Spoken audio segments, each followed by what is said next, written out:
అసలు ఫ్యూచర్ ఎక్కడి future city? ఈయన ఫ్యూచర్ ఏందో ఆయనకే తెలియదు.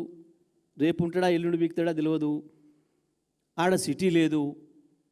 లేని ఫ్యూచర్ సిటీ నుంచి కట్టని అమరావతికి కూడా గ్రీన్ఫీల్డ్ హైవే అట, మళ్ళీ దాని పక్కన ఇంకో రైలు అంట. మరి ఒక దాంట్లో గురువు గారు, ఒక దాంట్లో శిష్యుడు ఎక్కుతాడా?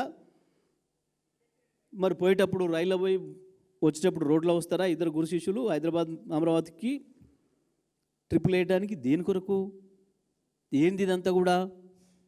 ఇవన్నీ ఏం తెలియజేస్తూ ఉన్నాయి? కేవలం రియల్ ఎస్టేట్ దందా కొరకు తను, తన తాబేదారులు, తన బంధుమిత్రులు కొన్న వేలాది ఎకరాలకు ఏదో ధరలు పెంచుకోవడానికి, డబ్బులు సంపాదించుకోవడానికి ఉపయోగపడతాయన్న ఒక దుర్మార్గమైన ఆలోచన తప్ప ఎక్కడ కూడా ప్రజల కోణం లేదు, ప్రజల అవసరాలు లేవు, దీంట్లో ప్రజల డిమాండ్ లేదు.